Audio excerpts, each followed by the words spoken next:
오늘 예레미야 17장 5절부터 11절까지 말씀으로 여호와를 의지하며 살라, 여호와를 의지하며 살라, 이런 제목으로 말씀의 은혜를 나누고자 합니다. 사람은 홀로 설 수 없기에 누군가를 의지하며 살아갑니다.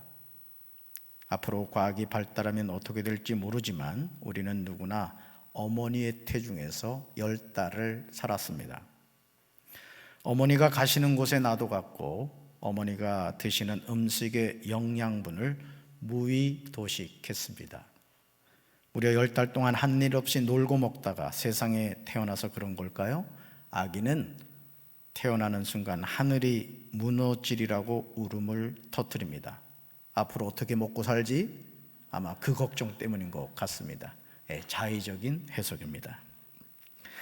저도 결혼 10년이 다 되어서 하나님이 선물로 주신 딸을 낳고 보니 자녀가 그렇게 예쁘고 귀합니다. 아니, 저 자신이 아빠가 되었다는 것이 너무너무 행복했습니다. 그리고 부모님의 은혜를 생각하게 되었습니다. 이 세상에서 부모님이 없는 자녀는 없습니다. 자신을 사랑으로 양육을 해 주셨든 그렇지 않든 우리는 누구나 생물학적인 아버지가 있고 어머니가 있습니다. 그 관계의 만남이 축복된 만남일 수 있고 그렇지 않을 수도 있습니다. 갓난아기는 누군가의 따스한 돌봄을 받지 않으면 살 수가 없습니다. 어느 정도 자신의 앞가림하기까지 누군가가 똥기저귀를 갈아주고 젖이나 분유를 먹여주어야만 우리는 사람 구실을 합니다. 그런데 우리는 어느 순간부터 아주 교만해지기 시작합니다. 마치 자신이 이 세상에 태어날 때부터 자신의 모든 의식주의 문제를 해결했다고 여깁니다. 진 자리 마른 자리 갈아주신 부모님의 은혜를 까마득히 잊어버립니다. 그리고는 부모님에게 함부로 말하고 함부로 행동합니다. 심지어 부모를 폭행하는 자녀들도 있습니다. 사랑하는 성도 여러분, 저와 여러분이 이 세상을 살아갈 날이 생각보다 길지 않습니다. 물론 세월에 관한 느낌은 사람마다 다르게 느낄 것입니다. 어릴 때 시간은 비둘기호와 같습니다. 지금은 사라졌지만 예전에 비둘기호를 타면 기차가 세워라 내어라 하고 갔습니다. 기차에서 파는 삶은 달걀이 기억나실 것입니다. 망으로 된 그 그물망에 들어있던 귤도 생각나실 것입니다. 주변에 있는 사람들과 소소한 이야기로 기차 안은 어느 카페에 들어간 그런 느낌이었습니다. 사람 사는 세상이 그대로 옮겨져 있습니다. 우리는 이런 삶을 당연하게 생각했습니다. 비둘기호를 타다가 조금 수준 있는 기차를 탄다고 하면 무궁화호였습니다. 무궁화호는 좌석부터 달랐습니다. 속도도 비둘기와는 비교가 되지 않았습니다. 비둘기호는 다리가 조금 빠른 사람은 잠깐 일을 보고도 쫓아가서 탈 수 있는 그런 속도로 갔죠. 그러다가 더 수준 있는 기차가 나왔죠. 새마을호였습니다. 속도도 빨랐고 기차 내 구조가 달랐습니다.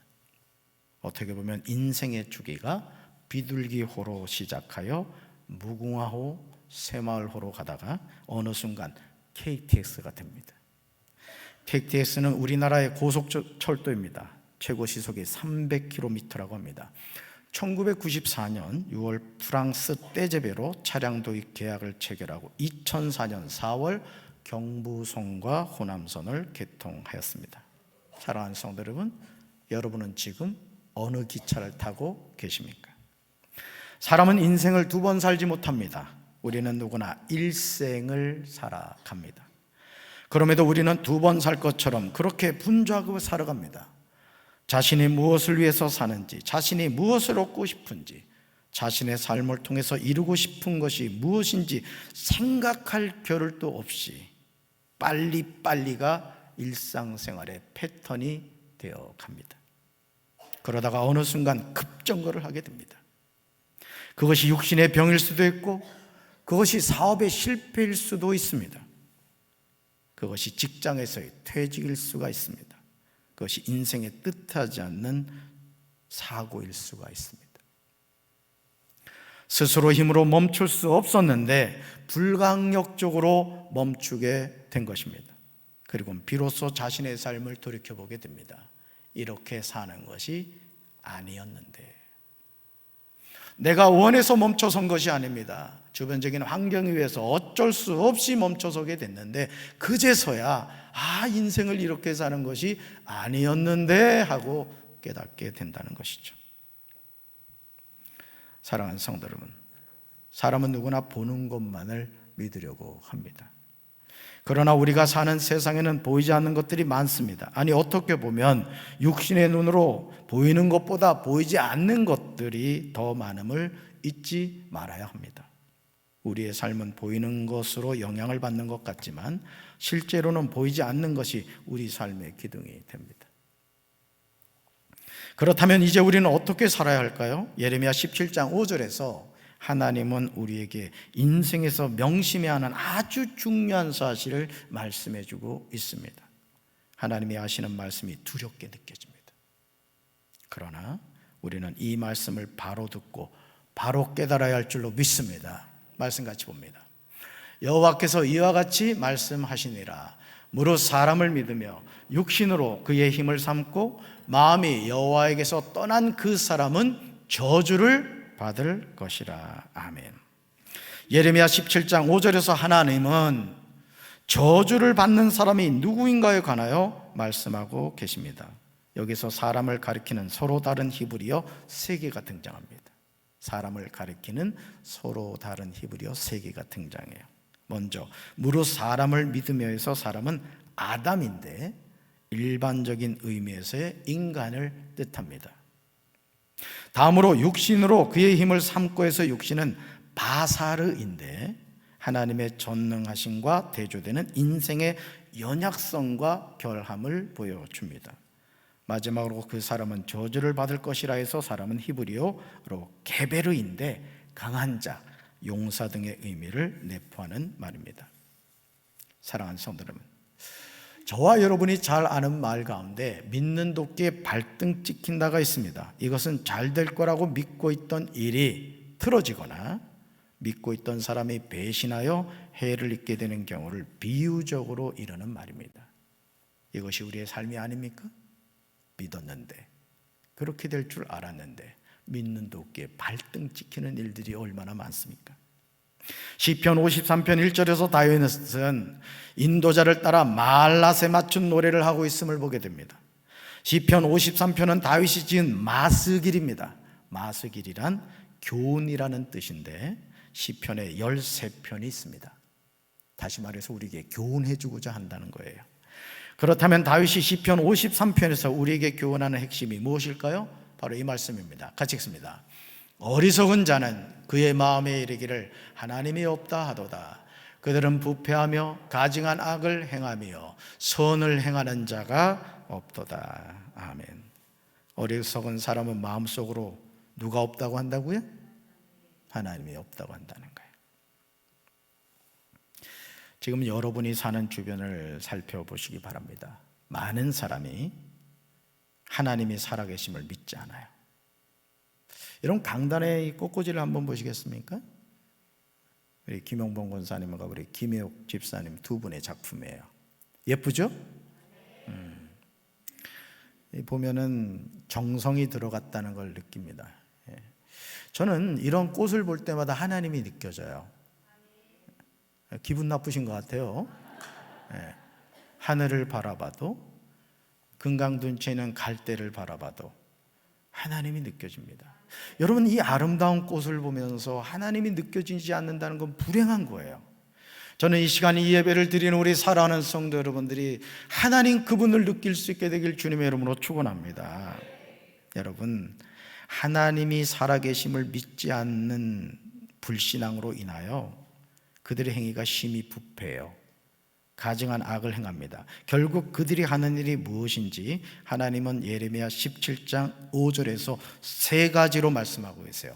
하나님을 인정하지 않는 인생이 어떤 삶을 살아가느냐. 첫째, 같이 읽습니다. 하나님에게서 마음을 멀리 합니다. 왜? 하나님을 인정하지 않으니까. 두 번째요, 오히려 사람을 의지합니다. 왜? 하나님을 믿지 않으니까. 사람을 의지하는 거죠. 세 번째요, 사람이 힘이 되어 주려니 하고 믿습니다. 아멘. 하나님은 이런 사람들이 저주를 받을 것이라고 경고합니다. 사람이 아무리 그의 마음으로 하나님이 없다고 외친다고 하여 시퍼렇게 살아계신 하나님이 어떻게 안에 계시겠습니까? 여러분, 손으로 태양을 가릴 수 있습니까? 여러분 생각해 보세요. 수천 년 동안 저 하늘에 있는 태양이 이글거리며 불타오르며 있음에도 그 태양이 여전히 우리에게 빛을 주잖아요. 밤에, 캄캄한 밤에 여러분 그 달을 보세요. 그 달을 보면서 하나님이 느껴지지 않습니까? 자, 그렇다면 이제 우리는 어떻게 살아야 될까요? 매일 매순간 우리 마음을 하나님께로 가까이 해야 할 줄로 믿습니다. 우리 젊은이들 BTS 좋아하잖아요. 이름을 다 꿰고 있어요. 왜? 좋아하기 때문에 그래요. 하나님을 좋아하면요, 기도하게 되고 성경을 가까이 하게 된다고요. 제가 1부 때는 잠언을 읽다가 2부 예배 전에는 전도서 4장까지인가 읽다 왔어요. 말씀이 얼마나 은혜로운지. 하나님을 사랑하시기 바랍니다. 하나님을 가까이 하셔야 돼요. 우리가 누구를 가까이 하느냐에 따라서요, 우리의 삶의 영적인 상태가 달라집니다. 기도하는 사람, 성령 충만한 사람을 가까이 하면요, 성령 충만해집니다. 영적인 것도요, 전염이 되거든요. 제가 박사학위를 공부하게 된 비결도 친구 목사하고 오늘날 통화했는데 이 친구가 학위를 했다는 거야. 대학원은 제 후배거든요. 은근히 배가 아픈 거야. 그래가지고 어떻게 공부했어? 물어봤지. 이렇게 저렇게 했대. 그랬구나. 그래서 그냥 그 다음 학기에 그냥 등록했지 뭐예요. 긍정적인 도전을 받으셔야 돼요. 아멘. 사람을 의지하려고 하기보다는 하나님을 의지해야 될 줄로 믿습니다. 사람이 힘이 되어 주려니 하고 믿는 것이 아니라 하나님이 나의 힘이 되어 주심을 굳게 믿어야 할 줄로 믿습니다. 여호와 하나님께서 다윗을 그 모든 원수의 손과 사울의 손에서 건져주신 날에 다윗은 여호와께 노래합니다. 시편 18편에서 다윗은 나의 힘이 되신 여호와를 사랑한다고 노래합니다. 따라합시다. 나의 힘이신 여호와여, 내가 주님을 사랑합니다. 아멘.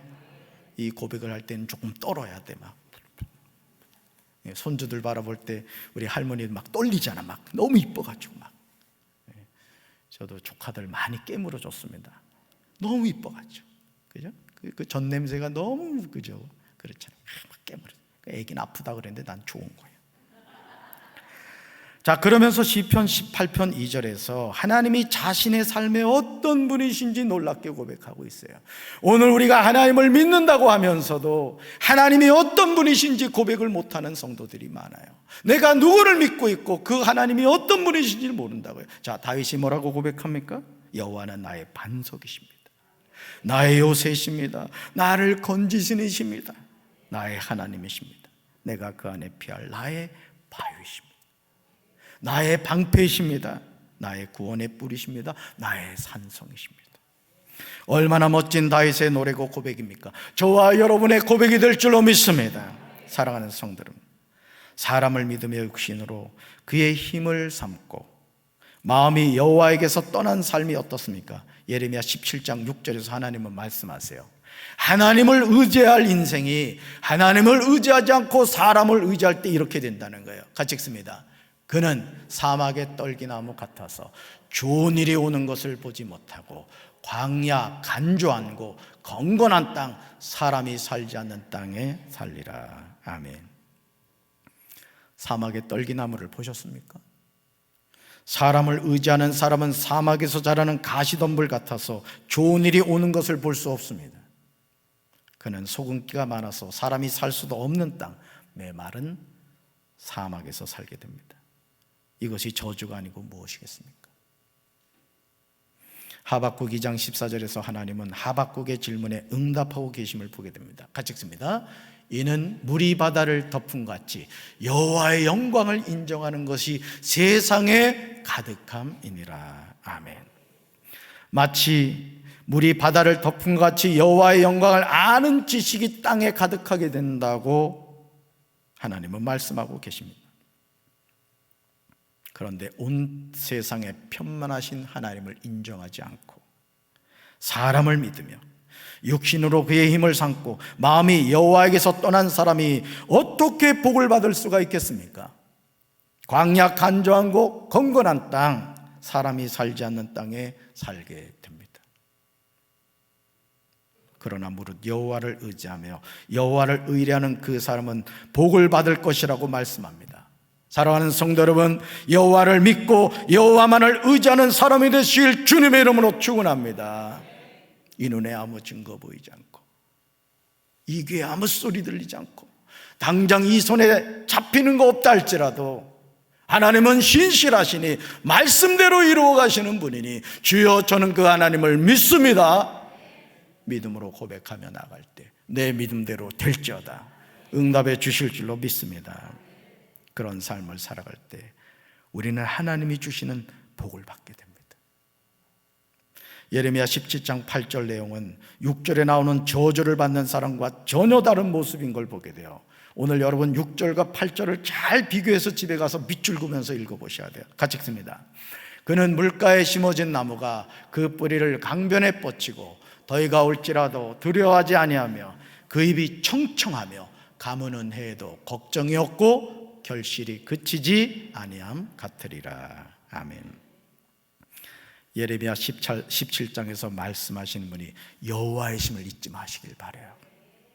일상의 삶에서 우리가 사람을 믿고 사람을 의지했다가 낭패를 볼 때가 얼마나 많습니까? 당신이 그럴 줄 몰랐다고. 사람은 그렇습니다, 여러분.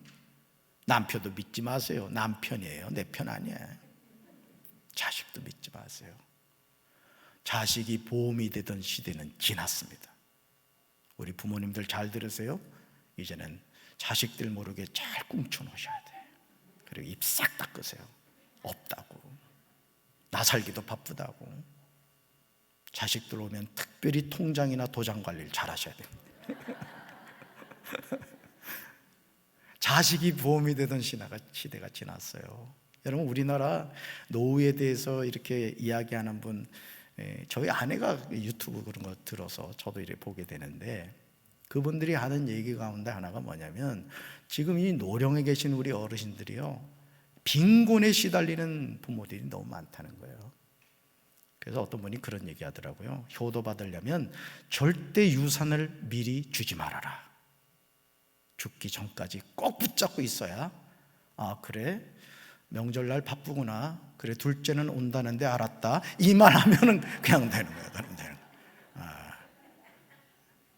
미리 주면 효도 못 받아요. 참, 담임 목사가 별 얘기를 다 해야지. 참 훌륭한 목사죠, 그죠? 참 오늘 팁을 드린 거예요. 사람은요, 믿음의 대상이 절대 아니에요. 사랑과 용서의 대상일 뿐입니다. 믿음의 대상은 오직 하나님 한 분밖에 없는 줄로 믿습니다. 따라합시다. 하나님을 의지하며 하나님을 의뢰하면 복을 받습니다. 아멘. 사랑하는 성도 여러분, 사람은요 전지전능하지 않습니다. 사람은 무소부지하지도 않아요. 자신의 삶에 무슨 일이 일어날지 아는 사람은 아무도 없습니다. 우리가 살아가는 하루하루의 삶은 살얼음판 위를 걸어가는 것과 같습니다. 하나님이 우리 인생을 받쳐주지 않으면 우리 인생이 순식간에 그 살얼음이 깨져가지고 물속에 빠져 죽는 것과 같은 그런 순간이 얼마나 많습니까?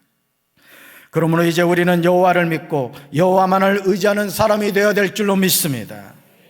이런 삶을 살아갈 때 우리는 물가에 심어진 나무와 같은 삶을 살아가게 됩니다. 물가에 심어진 나무는 뿌리를 강변에 뻗치고 있어서 두 가지를 두려워하지 않아요. 첫째, 같이 읽습니다. 잎이 언제나 푸르므로 무더위가 닥쳐와도 걱정이 없습니다. 두 번째요, 가뭄이 심해도 걱정이 없고 그 나무는 언제나 열매를 맺습니다. 아멘. 하나님을 의지하는 인생은 걱정이 없대요. 열매를 맺게 된대요. 삶의 여정에서 더위와 가뭄은 고난의 때를 의미합니다. 여기에 계신 분들 가운데 인생의 더위와 인생의 가뭄을 겪지 않으신 분이 누가 있습니까? 우리가 아무리 몸부림을 쳐도 인생의 더위와 가뭄은 우리 삶에서 사라지지 않아요. 우리 호흡이 끝나는 그 순간까지 이 더위와 가뭄은 언제나 우리의 동행자가 될 것입니다. 그렇다면 이런 삶의 질곡에서 우리는 어떻게 살아야 합니까?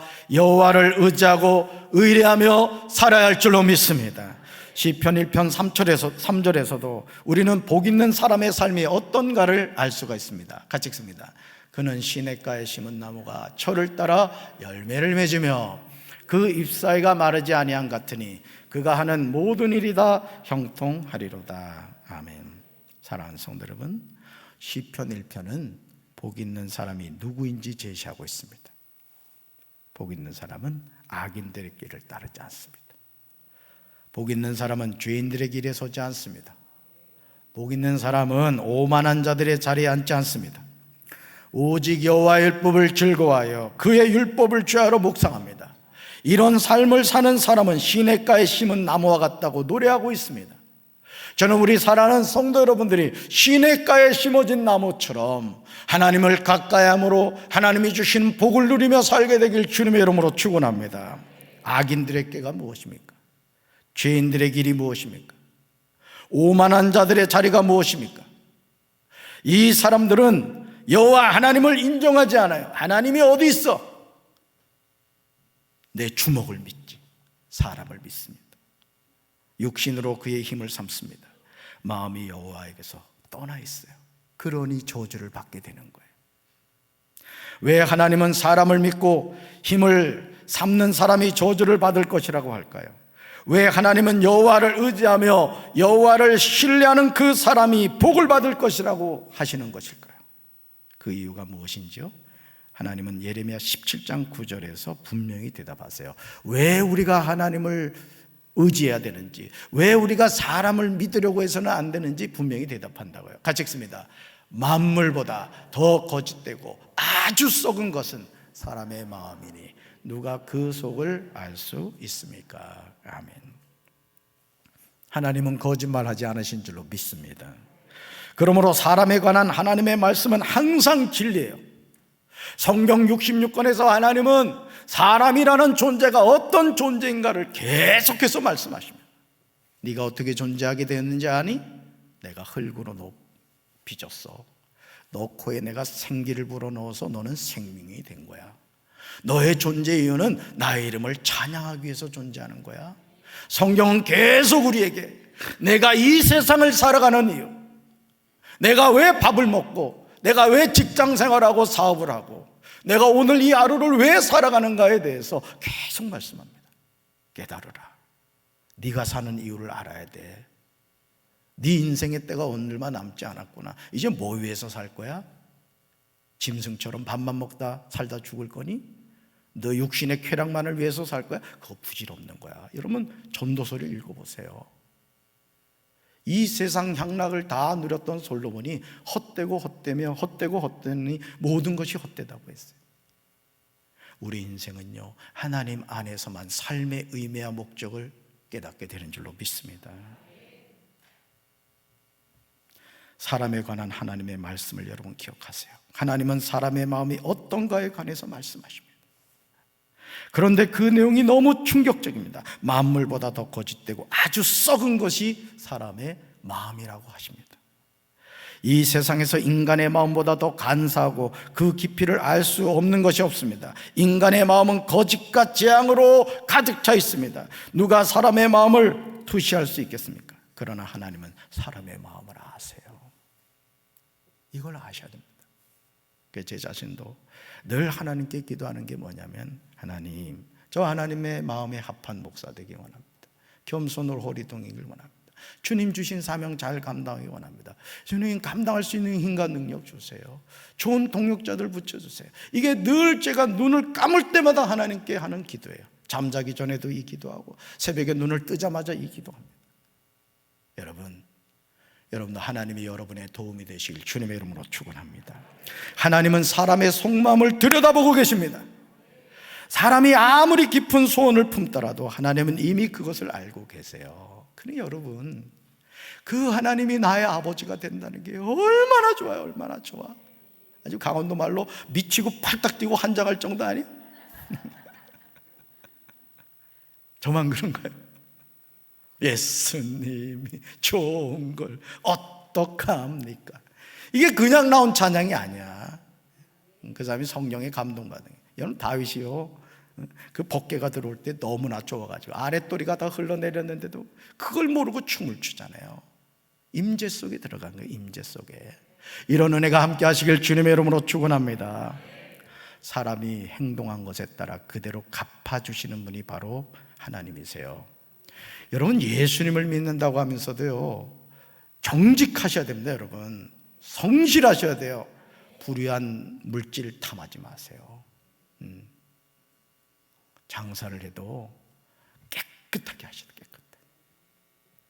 이쪽에 놨다가 저쪽에도 놔보고, 고객의 입장에서 그런 생각을 하려 막 거미줄이 쳐져가지고 있어봐요. 제가 그래서 교회를 늘 청결하게 해야 된다는 거예요. 하나님께 예배드리는 성전에 말이야, 먼지가 뽀얗고 거미가 와서 집을 짓고, 이건 그 교회 성도들의 의식의 문제인 거예요. 의식의 문제. 회개할지어다. 갑자기 얼굴이 시커매지네 그냥. 여러분, 하나님께 예배드리는 장소입니다. 반짝반짝 해야지. 파리가 왔다가 아유 죄송합니다, 잘못 왔습니다, 그리고 절로 가야지. 그냥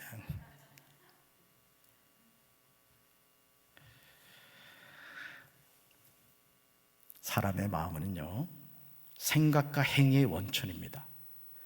우리가 어떤 마음을 가지느냐에 따라서 우리의 생각이 결정되고 우리 행동이 결정되는 거예요. 이 마음가짐이 중요한 겁니다. 제가 여러 번 말씀드렸죠? 자살을 거꾸로 읽으면 살자가 됩니다. 똑같은 두 낱말인데 이걸 어떤 방향에서 읽느냐에 따라서 달라지는 거예요. 코로나19에서도 여러분이 안 됐네, 안 되네, 망했네, 죽겠네, 왜 그렇게 얘기를 해요? 되네. 어째 아멘이래, 시기년차네. 되네. 복을 주시네. 될 줄로 믿습니다. 그런데 문제는 우리 마음이요, 아담의 타락으로 타락했다는 거예요. 창세기 8장 21절에서 노아가 방주를 나와서 하나님께 제단을 쌓고 번제를 드립니다. 그러자 하나님은 자기 자신을 향하여 말씀하세요. 자, 같이 읽습니다. 여호와께서 그 향기를 받으시고 그 중심에 이르시되 내가 다시는 사람으로 말미암아 땅을 저주하지 아니하리니 이는 사람의 마음이 계획하는 바가 어려서부터 악함이라. 내가 전에 행한 것 같이 모든 생물을 다시 멸하지 아니하리니. 아멘. 우리가 의지하며 의뢰하실 분은 오직 하나님밖에 없는 줄로 믿습니다. 만물보다 거짓되고 심히 부패한 것이 우리 마음인데 우리가 어떻게 자신의 마음을 믿을 수가 있겠어요? 그러니까 여러분, 마음 믿지 마세요. 조변 섞게 합니다. 하나님을 믿지 않으면요, 저도 그래요. 목회를 하는 목사지만 제가 기도생활 등한히하고 말씀 읽지 않고 이러잖아요. 그럼 제 마음을요, 악한 영이 지배를 하는 거예요. 막 근심되고 걱정되고 막 그럽니다. 그냥. 그러니까 어떻게 보면요, 우리가 성령에 취해서 살아야 돼요. 신앙생활을 똑바로 하려면 이 정신을 바짝 차리는 것도 중요하겠지만은 성령에 취해서 그냥 성령이 함께 하시면 되는 거예요. 아멘. 우리는 여기서 하나님이 사람을 믿으며 육신으로 그의 힘을 삼고 마음이 여호와에게서 떠난 그 사람은 저주를 받을 것이라고 경고하신 이유를 분명하게 알게 됩니다. 사람의 마음은 그 어떤 것보다 더 더럽고 치열 수 없습니다. 우리가 여호와를 의지하며 여호와를 의뢰하지 않으면 우리는 하나님이 주시는 복을 받을 수 없습니다.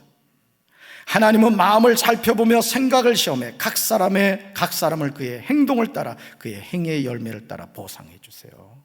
예수 믿는 사람은요, 부지런해야 됩니다. 게을러 터지면 안 돼요. 농사도요, 농사 잘 지는 사람 가보세요. 이른 새벽에 일어나서 밭에 나가서 그냥 밭을 아주 반짝반짝 빛나게 합니다. 풀날 틈이 없어요. 그러니까 풍년을 맞이하는 거예요. 여러분이 사업을 하든 직장 생활을 하든 무엇을 하든지 우리 교회 성도들은 그곳에서 정말 빛과 소금의 역할을 감당하길 주님의 이름으로 축원합니다. 하나님은 우리의 성품과 인격의 내면을 다 보고 계시죠. 그러므로 예레미야 17장 11절에서 하나님이 하시는 말씀을 우리가 들어야 돼요. 같이 읽습니다. 부정한 방법으로 재산을 쌓는 사람은 다른 새가 낳은 알을 품었다가 새끼들이 도망가는 꼴을 보고 자고새와 같아질 것이다.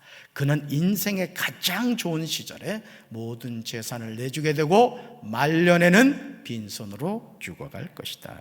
아멘. 우리는 누구나 지혜로운 삶을 살기 원합니다. 어느 누가 어리석은 자가 되기를 원하겠습니까? 사랑하는 성도 여러분, 물가에 심어진 나무처럼 지혜로운 삶을 살기를 원하십니까? 그렇다면 사람을 믿고 의지하는 것이 아니라 하나님을 의지하며 하나님을 의뢰하는 삶을 살게 되시길 주님의 이름으로 축원합니다. 이런 삶은 더위와 가뭄에서 승리합니다. 결국 오늘 우리가 기억해야 될 아주 중요한 사실은 뭡니까? 사람을 의지하고 의뢰하지 말아라. 오직 살아계신 하나님을 믿고 하나님을 의지하는 삶을 살아갈 때 저주받는 인생이 아니라 복받는 인생이 될 줄로 믿습니다. 우리 사랑하는 성도들에게 이런 하나님의 은혜와 축복이 함께 하시기를 주님의 이름으로 축원합니다. 가슴에 손 얹겠습니다. 하나님 아버지, 우리는 누구나 복받고 싶습니다. 그런데 하나님을 의지하기보다는 사람을 의지하고 하나님을 의뢰하기보다는 사람을 의뢰할 때가 많습니다. 믿음의 눈을 가지고 세상을 바라보기보다는 육신의 이성적인 판단으로 세상을 바라보려고 합니다. 주여, 저희들에게 믿음을 더하여 주셔서 살아계신 하나님만을 바라보게 하시고 하나님만을 믿고 의지하게 도와 주시옵소서. 우리 모든 성도들이 복받는 인생 되게 하옵소서. 예수님의 이름으로 간절히 축복하며 기도합니다. 아멘. 우리 찬송가